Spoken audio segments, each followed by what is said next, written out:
good friends of mine. Good people would lay down their life to protect another. Those soldiers, Jason Patrick, Jason Turner, good men that would lay down their life to fight for this country.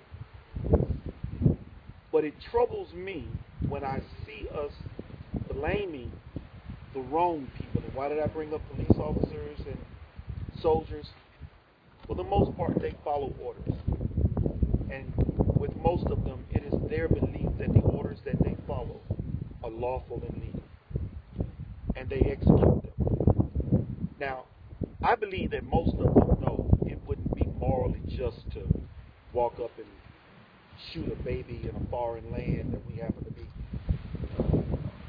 engaged in a military action to kill a baby. I would think that people know that that's not a lawful order. And the same thing with some police officers. But there are bad cops and there are bad soldiers. So we'll just say that that's a given. But for the most part, they're good men and women. We will get mad with them. If you remember how the troops were treated when they came back from Vietnam, spat on them. Now, my heart is for the veterans, especially the ones that go to war and get broken. What does that got to do with all of this? The point I'm trying to make is we will get mad with our police officers for following the orders that they are given that were made into law. We will get mad with the troops because they're over there fighting wars that they were ordered to go and fight. And the people we should be mad with are the ones that we vote for and elect that put them in those positions. Now, this sheriff is probably following what he believes is a lawful order. Now, in the back of his mind, I don't know the man personally. Maybe he might be saying, this ain't right, but it's the law. And if I want to keep my job and continue to feed my family, I've got to do it. But how do we turn that tide? We turn that tide by doing what you did, standing up and saying no, and doing what I'm doing, trying to bring attention to how we change the room. And how do we change the room, people? We stand up and we start saying no to the people that we continue to elect time and time again that are doing nothing but screwing this country into the ground. And that is both on the Democratic side and the Republican side. We had better start realizing what lies beneath your case. While prolific in terms of the people that it has touched, the people that have come out here to support you, is by no means the only isolated incident. We have people, the BLM, from my point of view, they're an adversarial arm of the government. But so is the IRS. The IRS has literally caused people to commit suicide over debts that they owe to the IRS. Now, you are besieged by a tyrannical government that sent armed men that would have taken lives, American lives, over cattle that you legally own and are rightfully have been grazing. Now, whatever issues the courts may have with you, they should have gone into state court just like they would expect any of us to do. If I had a problem with you and I felt that you owed me 5 herd of cattle and I just went up on your land and bagged my truck up and loaded them up, they'd have me down there in a Hooskow, 90 going north. You broke the law. But it's okay for them to do it. We better wake up and start understanding it. But one of the things the people mandated the sheriff to do was disarm those people, those agents that were over there, and disarm them. The sheriff did his job and disarmed them. We, the people, when they had to go push them out of the country, when they had to face those guns because they'd been disarmed. And when they did face those guns, the county sheriff allowed them to exit. They went right out on Highway 15 north, and send them up through the city of Mesquite, through Arizona, into across the border into Utah, and never took no guns away from them. Now, what if you had stole a candy bar out of a convenience store? They'd have chased you down in Mesquite and arrested you. If you got to Arizona, they'd chase you down. If you got into Utah, they'd have chased you down until they caught you and rubbed your head in the gravel. but they didn't. There was like 200 armed men with military type armory. Walked right out of there and crossed across 3 states and several towns and a bunch of counties, and they disappeared. And nobody even the media never even asked where did they go. I can explain that phenomenon. That is a phenomenal to me. It is phenomenal. It's called carrying water. Carrying water. I want y'all to remember that. And it's a product of controlled opposition. Now, what is controlled opposition? Controlled opposition is where our government has people that are in there that we support and rally behind all the time because they tell us that they're working for us.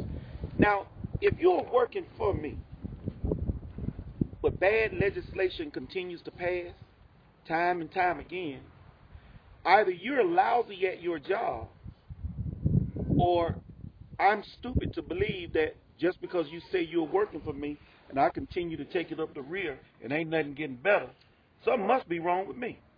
But that is what we have. You got guys in D.C. that will say, you got your sheriff that will say, I'm working for you. I'm protecting your rights. But bad legislation passes time and time again. If a football player or a coach of a team of football players, if he continues to have losing seasons, that coach gets fired. Why? Because he is ineffective. We have had legislation after legislation after legislation, bad legislation, passed time and time again, even up to Obamacare. Yet they say they are fighting for me. They're not fighting for me, sir. They certainly weren't fighting for you. If they were given an order to disarm the agents and didn't, they were carrying water and it was controlled opposition. They made you think they were fighting for you by getting them to leave, but they failed to disarm them. Politicians make us think they are fighting for us, yet the bad legislation continues to get passed, and who ends up paying in the end always is us. So I don't want another politician to tell me he's working for me if bad legislation got passed on his watch and he didn't warn me beforehand. It's just like Edward Snowden. He shouldn't have had to do what he did for us to find out that our government was spying on us. Our representatives should have told us first. We should have had some say-so. But the bottom line in all of it, Mr. Bundy, and one of the reasons why I'm out here is not to campaign, but it's to show my support to you. Why? Because you stood up and said, I'll fight for myself because I have a Constitution, I have a Declaration of Independence, and I have a Bill of Rights. People already paid in blood for this. They gave me the tools that I need already to stand against the tyrannical government, and other folk came and stood with you.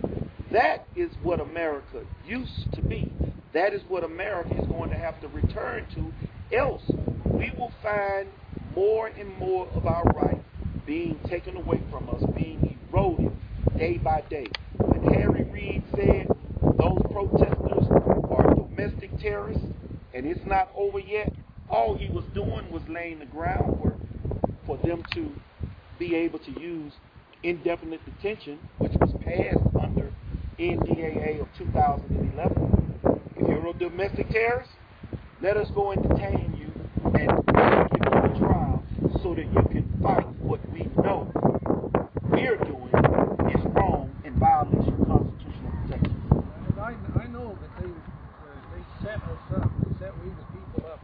Now I want to make this picture a little bit before we took this freedoms back. You know, on all these hills there was snipers, there was high-tech cameras, all these roads, even this area here where we are was closed areas. We couldn't enjoy our public land. And then they created, I call them big men.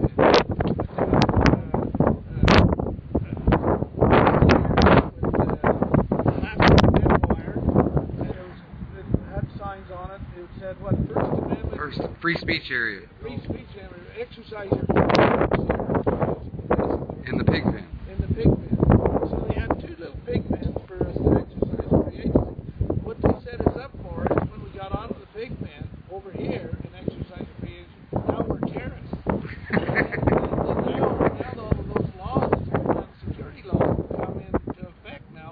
because we're not.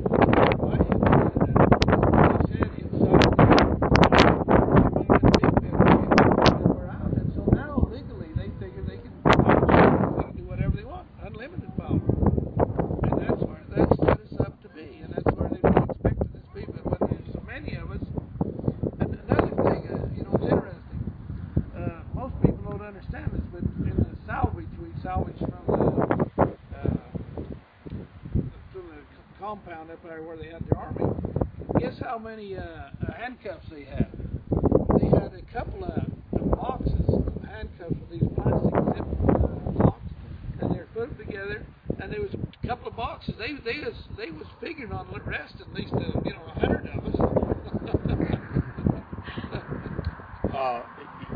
There's a thing I call containment and control. Containment, put you in the pig pen. Sure. Control you with the threat of arrest or arrest.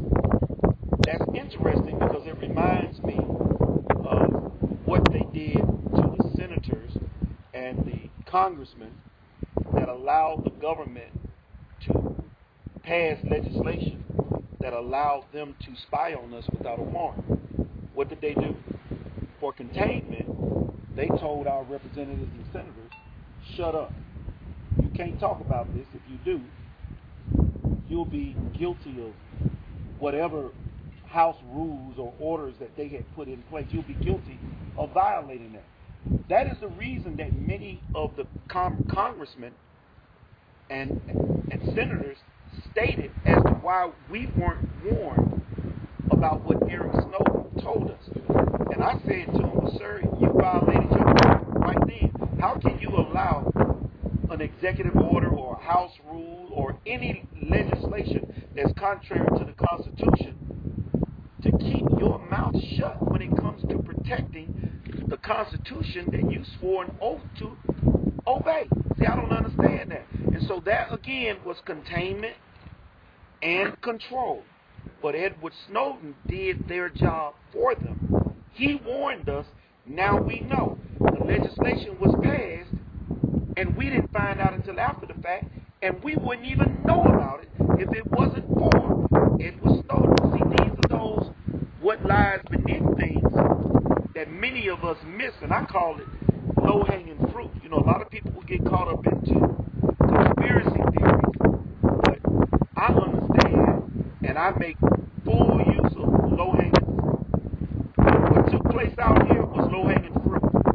People, and I say this in all seriousness, the only reason that it wasn't a bloodbath is because people had camera phones, taking pictures, video phones, and people were packing heat.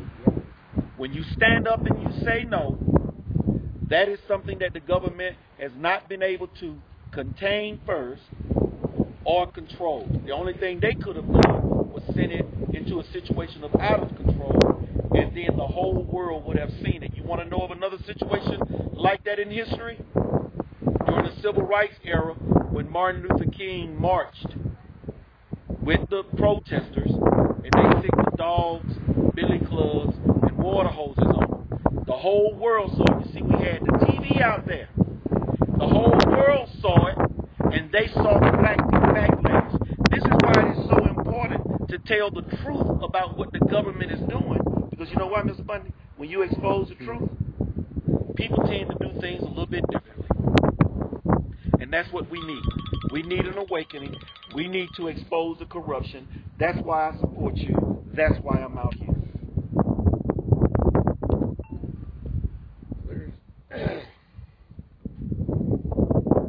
And I appreciate that. That's why when I see you and heard you talk, and I started to think, well, hey, there's a man that I can communicate with. He understands enough about the Constitution, enough about our freedoms and liberty. He cares about we the people. He's not caring about himself. He's not caring about the political thing. He's caring about something that's very important there. He's caring about each one of us individually. And to me, that's what the Constitution is all about. That's what the gospel of Jesus Christ is all about. And to me, they're the same. I mean, the individual is what's important. and he understands that being in a central government is what, with unlimited power, that's what our Revolutionary War was fought over. And that war was won.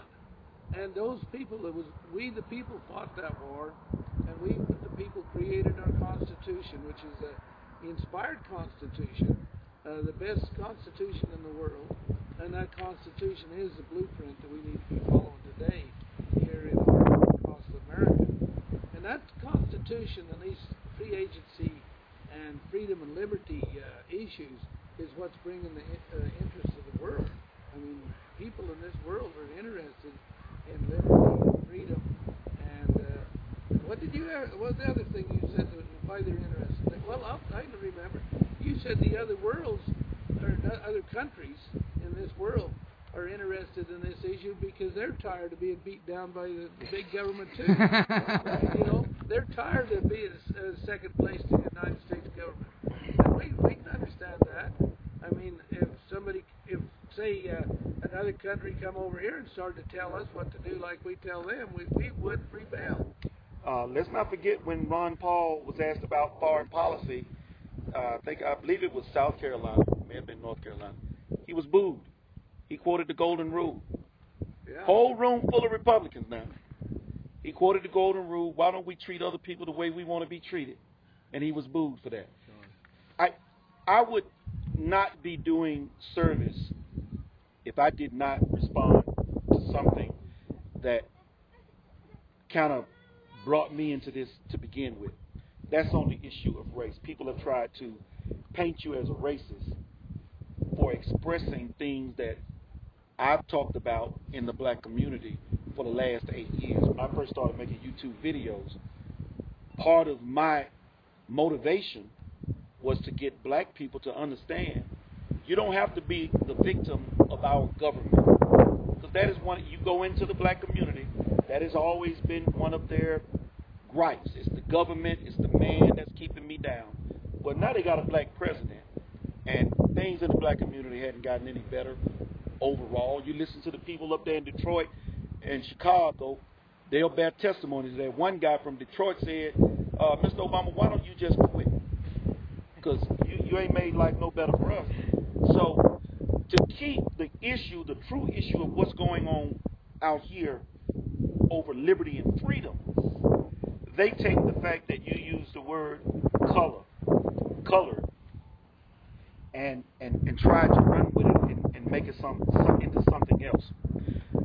Somebody called and told me that Mr. Obama made the reference where anything that starts out with Negro can't be good.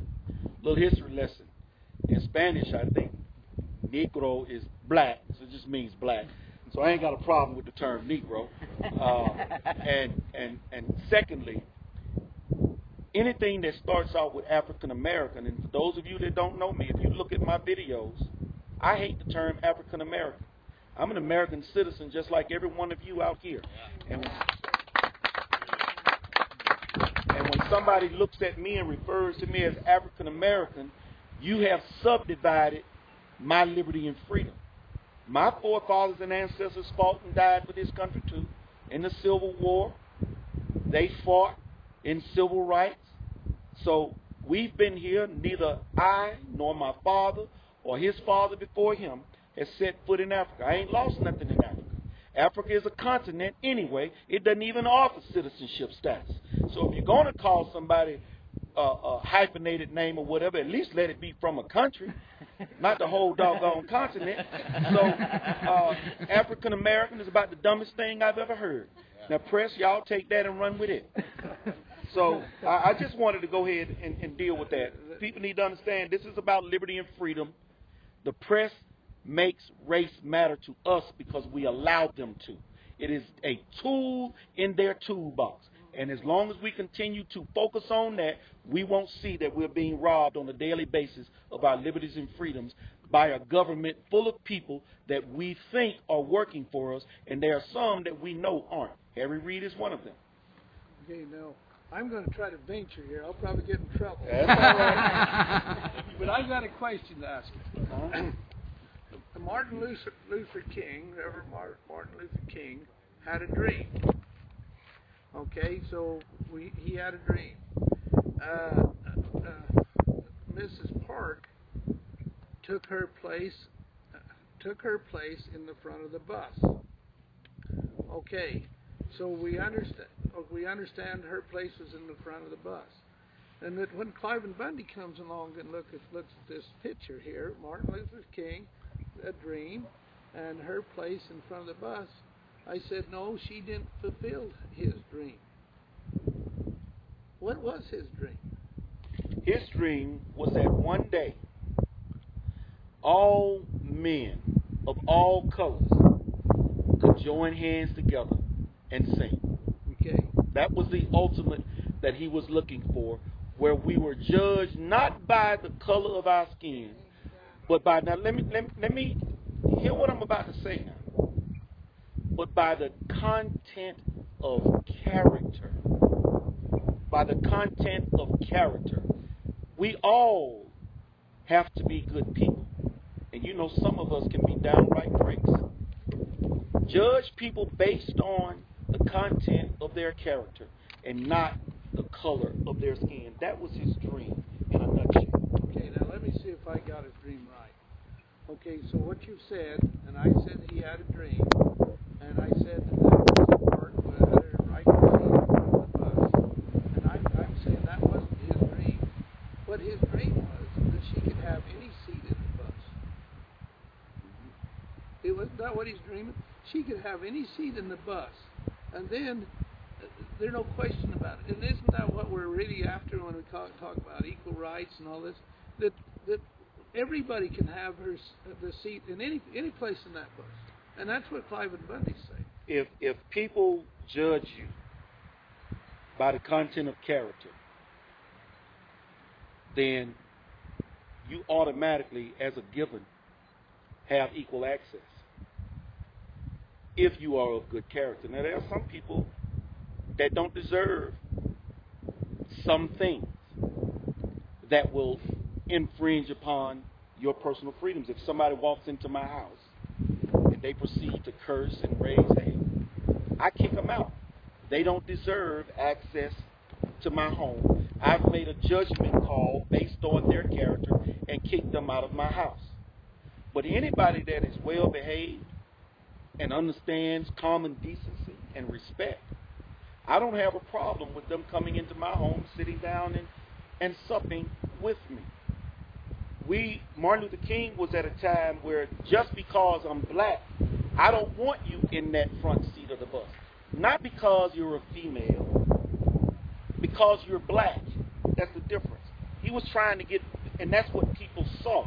Again, race is a tool used by the politicians and by press. They want us to see color so that we stay divided. You're the white man, you said the word Negro, I got to hate you because you got to be racist. That's the one piece they're going to play on CNN, Derrick. That's what CNN's going to play, that right there. CNN will cut that right out of the video. That's what CNN's going to play. Let me go back at him. I can't see any difference between you and me. I can't see anything wrong with you, or I can't see that you're any different. Really, I can't. Well, I don't have a problem with seeing differences in skin color. I just don't use that to determine whether or not you're a worthy soul or not. I'm going to base it on how you treat me, the content of your character. If you treat me with respect, you'll receive respect. Well, let's go back to our Lord Jesus Christ. Do you think he could see any color difference between us? Jesus didn't allow differences to dictate how he treated people. There was under Judeo law, you could be stoned to death for committing adultery. There was a woman brought to him accused of committing adultery. Now, here's what people ignore or they don't catch in this. Not once did he tell them not to stone her to death for committing adultery. Not once. Because he knew that that was the law. He knew it was a law. He knew this is how it goes. Instead, he made them look at themselves, and he asked them, okay, I'll be your huckleberry. Whichever one of you has no sin, you go on and cast the first one. I'll probably even throw one too, because I know I ain't got none in me. What did they do? They dropped their rocks, and they walked away. Does that mean that Jesus was condoning adultery? No, it doesn't. It meant that we need to deal with the planks in our own eyes first before we start trying to condemn and pass judgment on someone else. So even though she was accused of adultery, he still did not turn his back on her and tell him, yeah, go ahead and stone her. She violated the law. He just told them, look at yourself first. But now what did he say to the woman? And here's the proof that he didn't condone adultery. He said to her, go and sin no more. You know, he convicted, he allowed the other people to convict themselves, and he gave her some life advice to live by. But people miss that part of the story, and they don't understand that. So it didn't matter who you was in the eyes of Jesus. There's always hope. There's always a way to change and become better. And that is what Jesus brought to us. He brought us a better way. And I understand what you're saying. And the way I believe his gospel brought is always that we start from here and go up, go better. No matter where we are, no matter what we've done, the gospel has nothing to do with what we did. It has to do from this point forward. He wants every soul to go up and to be better and to do better and to treat each other better and to forgive each other. And he tells us how to forgive each other. Everything he says and all of his gospel is to better us from the point that we learn. At that point, we go up, always go up, and the whole world can go up. Look how much better we could be if we just look how much better we could be if we just forgive our wives and our husbands and our kids forgive each other. Just that one principle. Look how much better the world would have. And just in a few hours, it can change in a few hours. But you know what? Change always starts with you. If you continue to elect politicians that are telling you that they are going to make the world a better place for you, if you empower them to go to Washington, D.C., or state or local government, you're going to keep getting the same things you have been getting. Bent over a barrel. Use your imagination. Let this change be in you instead. I am going to only support and vote for people that are committed to 100% of the Constitution, 100% of the time. Christian people ought to be able to understand this. Revelations 3, Jesus talking to, I believe it was a Laodicean church. I would rather you be hot or cold. Lukewarm, I'm going to spit you out my mouth. Hot or cold, I at least know what I'm working with. Okay, I got a spot for you down in hell. You know, I see you up there at the pearly gates. You know what you're working with. But not only that, he wants us to repent and be forgiven. How's he going to forgive somebody that's warned? I mean, if you was a sinner and he would know that who you were, and he could forgive you, but how is he going to forgive somebody that's on the middle of the fence? And that's where most of our politicians is. That's where our laws and everything are in the middle of the fence. How's he going to judge us? He can't. That's why it has to be all in or all out. As a Christian, you have to be all in. If you're not all in and you're on the fence, don't waste your time. I'm telling you right now, quit. Just like they got told President Obama, just quit.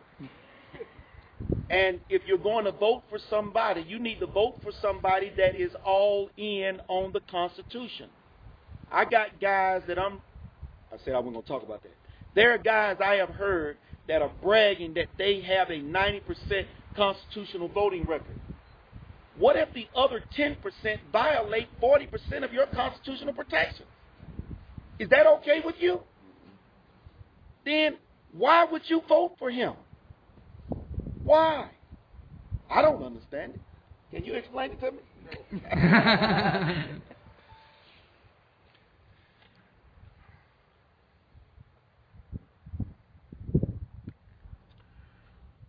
You know, we can't see the flagpole, but I want you to see it when you go up here. There's two flagpoles up there. One of them was threaded with the United States flag on top, and the state flag, and the county flag. And the other one is threaded with "We the People" on the top, and the county government flag, and the state government flag, and the United States government flag.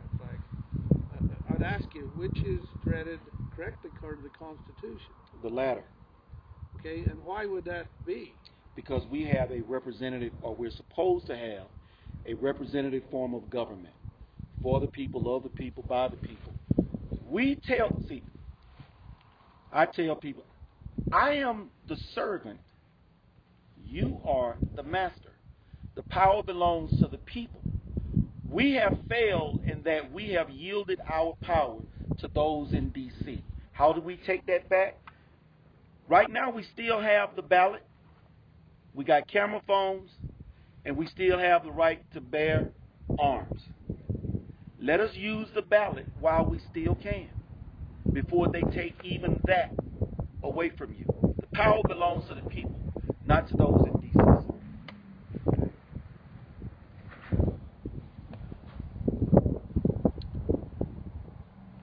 Another thing that I felt like you made a mistake here. I know it's the media's fault. You're saying dealing with the cattle. You're saying that the BLM turned the cattle loose, or that they didn't. We the people didn't actually.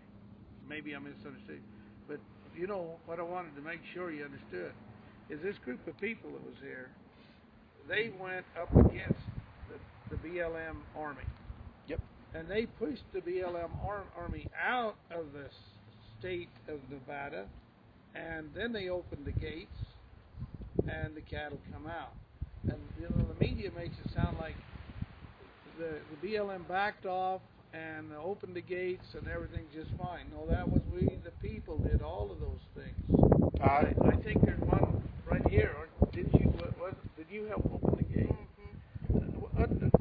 Sit right upon that chair and tell us about what happened. Yeah, this is my sister, my baby sister. In fact. Okay. It's nice to meet you. Likewise. Nice to meet you. Her name's Chrissy. Tell him. I don't want you to go into big detail. Who else was there on that front line? Were you there? Yes, sir. Okay. Was anybody else on that front line? There's another one. Okay. I don't want you to go into big detail, but tell us, gentlemen, just a little bit how it felt being in that position with the federal army pushing their guns down your throat, and then actually how you reacted to that type of a thing. So he has a little first account. Well, all I can say is fear came into me quite a few times. I had my little girl with me also. And as soon as that fear came into me, a peace came over me. And I can testify there was a higher power there for us to be able to face those guns. But I knew without a doubt that we were being watched over, that this was so powerful. And when they finally said, you know, we're going to let the cattle free, all of us got on our knees right there at the table. And there's no words. There's no words to express the feeling that was there. And no words to express how it felt to open those gates and let those animals free. wasn't easy to see the shape that a lot of those animals were in when we got up there. But it was sure empowering too. Because we, the people, because we united what we was able to accomplish.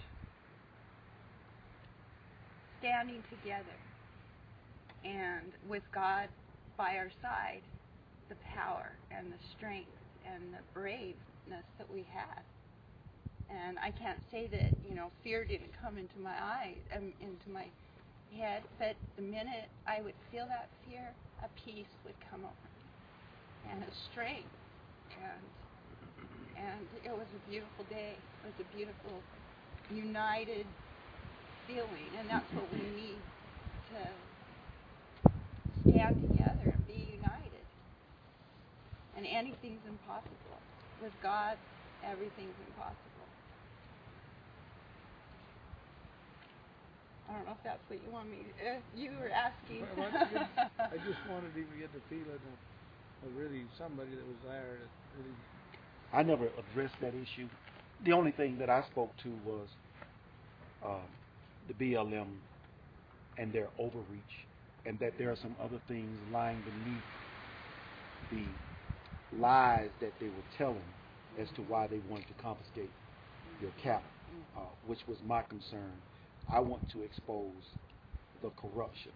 I want other people in this country to see your example of the possibilities that we already have in those 3 documents that we talked about earlier. In, was it Colorado, where they recalled the 2 representatives for messing with the guns? So we have the power.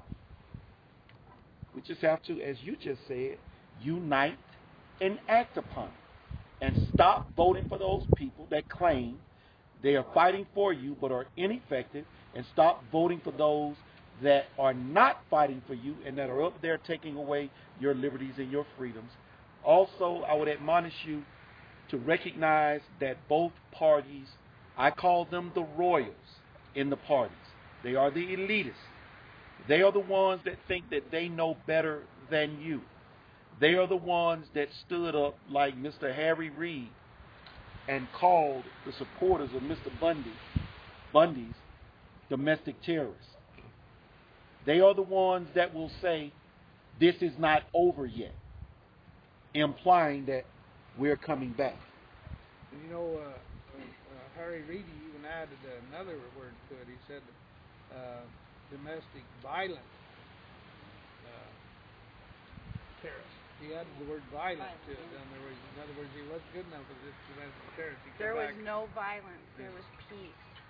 There was peace and no violence on our end. But a whole week before that, there was violence all around us. I mean, we had 3 snipers pointing at us up on this hill every time we were down here. I went to Bunkerville and there was a convoy of them. I was coming on this 2-lane. They played chicken with me, almost knocked me off the road. I went into the gravel. I mean, you didn't dare get off on pull over and step out. You heard what happened to one of them that did, that was taken. I saw the video. Yeah, and it was, I'll never take my freedom for granted. I did before, and after having your freedom taken away and not being able to even pull off on the side of the road or go down these roads that we've grown up on, it was not a good feeling. I will never take that for granted again. Nor shall I. Nor shall I. Yeah. Amen. A lot of eyes have been opened. Let me ask a question. I live in the country, and this is home to me, and I spent one year in L.A., so I do know a little bit about the city. And I want to talk to you, how do we, talking about you and I and our way we think and the way we think the Constitution should operate, how are we to help the people that are in these cities and inner cities and in these ghettos and stuff? How are we to help them? But I can see where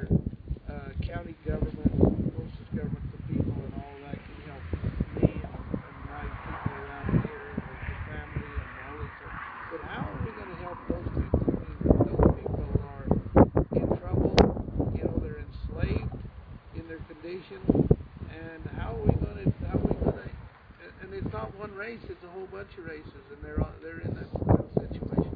I have videos that I have made where I talk to both whites and blacks. I've said to blacks that the experiment worked. Illegitimacy is at an all-time high in the black community. Many black women don't even bother to get married. They just have children. Our kids, high school dropout rate amongst black males is off the chain. We have 13% of the population, but in upwards of 60% of urban prison populations. All of this is a result of the experiment started under Franklin Delano Roosevelt, the New Deal, that basically re-enslaved much of the black community to a point of government dependence. I also tell white people, don't laugh, you're next. It's already worked on black America. Now they're coming after white America. And you don't have to believe me, you don't have to take me seriously. But if you just look around, you see all this talk about gun control. Chicago has some of the greatest gun violence in the world and the strictest gun control here in this country.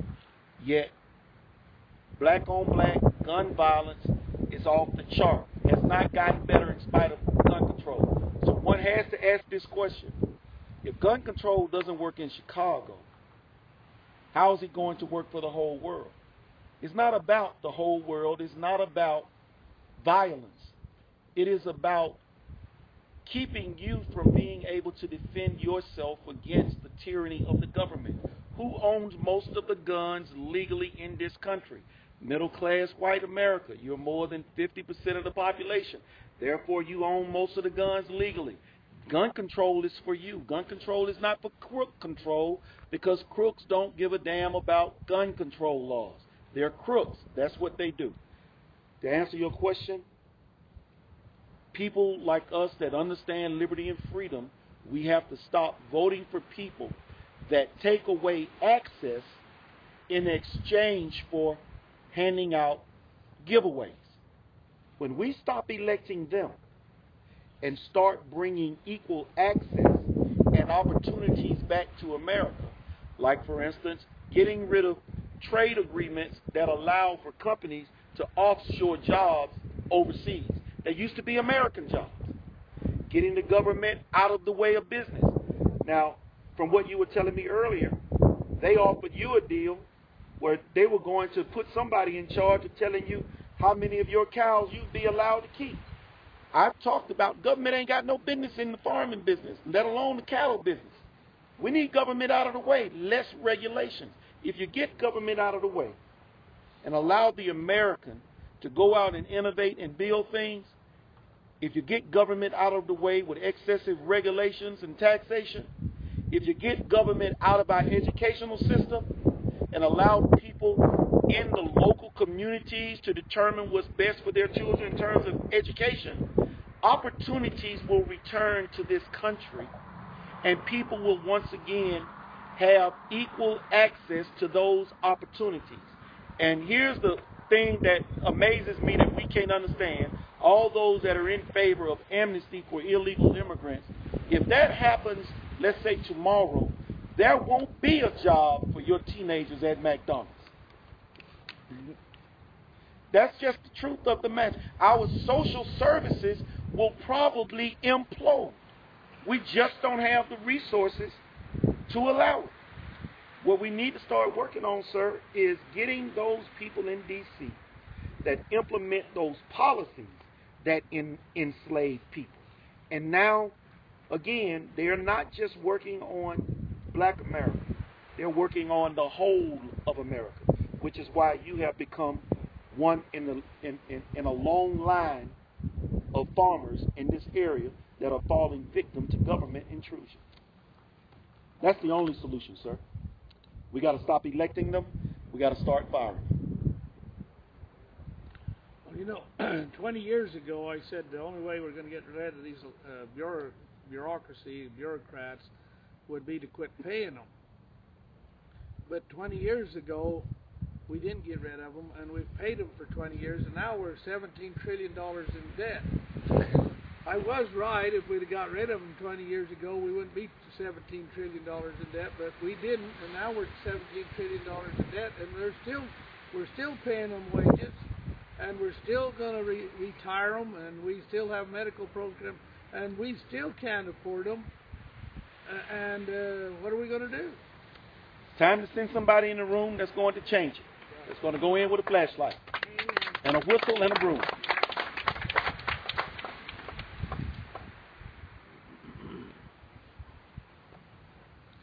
What do you want to know about the ranch? Let's talk about the ranch. Let's get right down to business now. Why do you think they want you out of business? Well, you know, I think, and I might be wrong, but I think our government, or these bureaucracies, and you know, basically BLM and Park Service and these type of people, it's a general government. They wanted to prove that they had unlimited power in a sovereign state, where they didn't recognize the sovereignty. So what they did is they said, we don't recognize Nevada sovereignty, we don't really recognize Nevada law, we don't recognize Nevada public land, we don't recognize Clark County Sheriff power, and so we, the government, the bureaucracy, are going to exercise unlimited power. And they come out here and they locked up the access to the land. They took over the sheriff's job by impersonating the sheriff. They went to robbing and plundering my private property, and they went to abusing my children and friends, and they were exercising and showing that they had unlimited power and was going to do whatever they damn pleased. And then all of a sudden, the people rose up and come forth, and their party was over. And it's still over, and it's going to stay over. But so my thinking is, yeah, there was the United States government was proven to the people of the United States and to the world that they had unlimited power, and this was a good example that they're going to crush me and my operation here, and it didn't matter how many my family members or how many cattle or how much private property or anything was destroyed.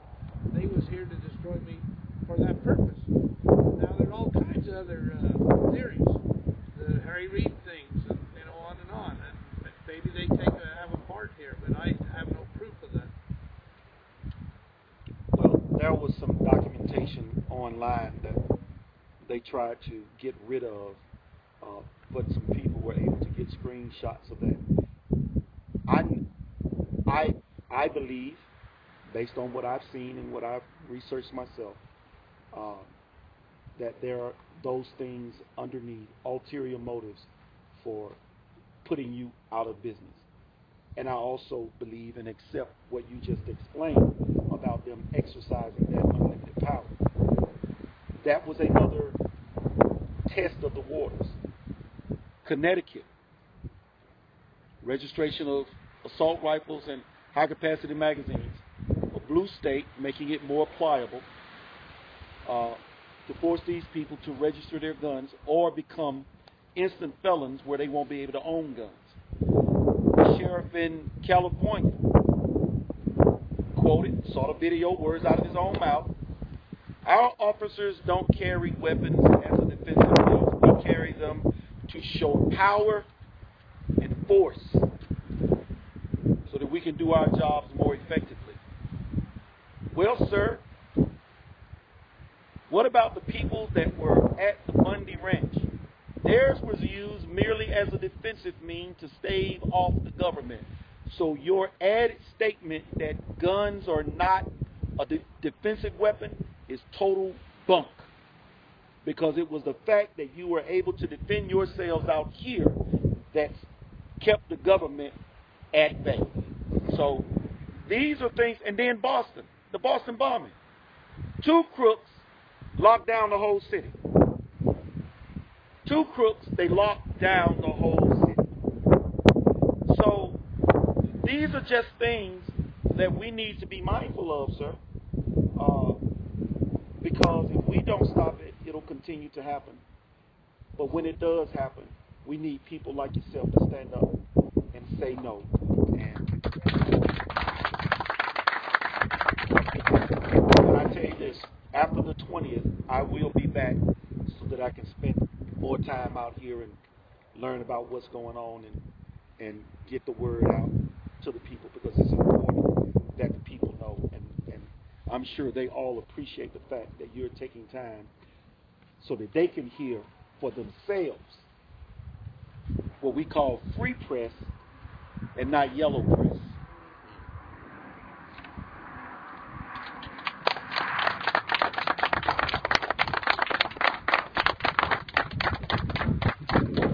He's got a pretty good grip there.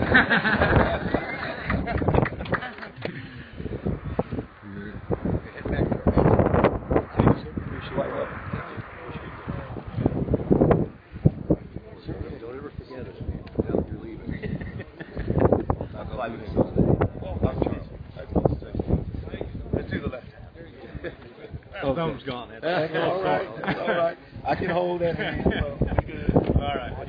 Thank you. Thank you very much. Just saw your YouTube. I had to come here. Okay. Can we get a picture before you leave? Sure, absolutely.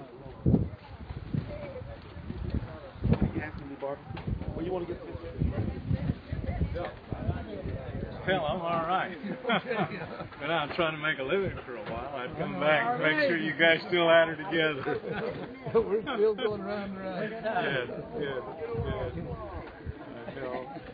Can I ask you a question? So the sheriff's now basically saying that it's not over for like the militiamen. What do you think their next move is there?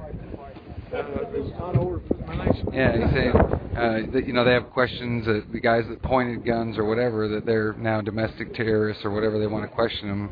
What's your comments on that? If the guns were in defense and they aren't recognizing it. As far as I knew, there were very little guns, but I was happy the militia was there, and they positioned themselves unknown to me. I didn't know the militia was there, but when they positioned themselves, they was right on. They had those citizens covered, and it looked to me like that if they would have, the bureaucrat agents would have pulled the trigger, that those militia would have took care of them really fast. And gee whiz, it would have been terrible if they wouldn't have been there. And maybe the militia is the only deterrence that kept them from pulling the triggers. I don't know how well they understood how well the militia was stationed, but they were stationed at the vantage point above them on the bridge there, and they definitely had them covered. And so they was taking care of the back with the citizen in a perfect manner. And the only thing I can say is when I seen that, after worrying about the people not having any protection, I was very happy and very proud of the militia and the stand and how they positioned themselves and how they were in position to take care of we the people.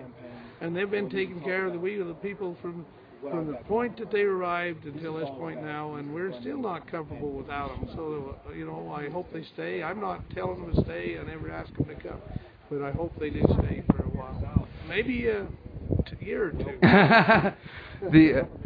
One other question. The sheriffs on the news had said that it was a very dangerous position because any move and that would have been a bloodbath would have been fired upon. And I was wondering if you could contrast that to the days prior when there was no militia here, and the only ones who did fire a taser or any type of force at all was the BLM folks. How do you contrast those two things? Because nobody was hurt, injured, or died when the militia was there, but when the militia wasn't there, you had sons that were injured, correct? Isn't that correct? There's a lot of difference. Before the militia was here, we had harassment, we had but really violence going on with my property, my range improvements, my livestock, and even my children and my neighbors' children. And not only children. I mean, these are grown men that they're beating up and putting in the ground, and older women. And that was the kind of abuse that was going on. Now, when the militia showed up, all of that ended. And we remember, you know, one thing that's sort of scary here is when you start talking about maybe our Constitution failing us. Our federal government wasn't protecting us. There's an oath that they take, and our state government wasn't protecting us, and our county government wasn't protecting us. It was left to we the people to protect ourselves. And thank heavens that the militia would come and stand with we the people, and made that big difference. And then all of a sudden we have some freedom and liberty and access to our land, and our property is being sort of patched and brought back to normal. And without the militia, none of this would happen. We'd still be in a mess. All right. I appreciate you. Thanks. Derrick Grayson has one thing in his racist screen. I said, now this is just like the press to take something, and that was not what the video was about. The video was about the overreach of government, and I said what Mr. Bundy articulated as it relates to the black community is nothing more than what I have said, and that being the truth. So when the AJC did that, I said, I need to go out here myself personally to set the record straight and let people get some free press. Because, see, I despise what I call the yellow press, people that will only take parts of a story and deliberately slant it to their own benefit, completely ignoring the true nature of what was being said. That's why I came out here. I'm here. I'm going to tell the truth about it, and I've got the video recorded, so if people want to go and try and cut and twist it up, it's just more low-hanging fruit for me to put out there for the American people to see that the press, the yellow press, doesn't give a damn about the truth anymore. And all that we fought for to have a free press, we've now been reduced to this. Major media outlets engaged in smear campaigns, and I think it's deplorable.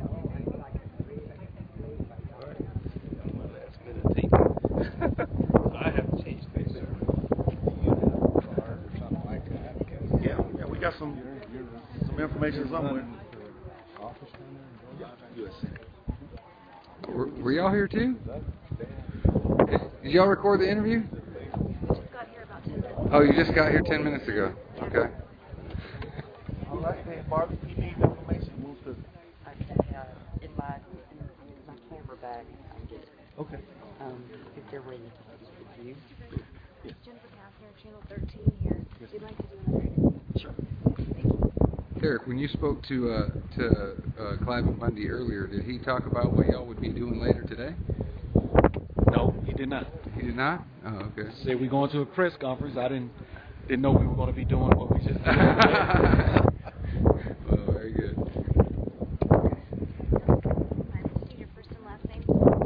Derrick Grayson, DERRICK GRAYSON. Position or title? Just a guy, an American citizen. Okay, where are you from? Atlanta, Georgia. Okay, tell me why you came out. I came out here to support Mr. Bundy and to bring some truth to the nature of what's actually taking place out here, because he's been demonized by the press, and I don't like it. And when I see people getting screwed over, if I can help, I try. Tell me. Good? Yeah, I've I changed don't want things. to go away. Okay. Tell me why you're supporting him. Why do you believe in that? Because of government overreach. I'm in a battle to wake America up to this phenomenon that I have observed. And it's threefold. One, we have politicians in D.C. who openly and actively violate our constitutional principles with no reservation, no remorse. They just do it, like indefinite detention and spying on us via the FISA court. They have no problem with Obama's executive orders, the passage of Obamacare with all of the lies that was originally told. You can keep your insurance, and of course we found that out not to be the case.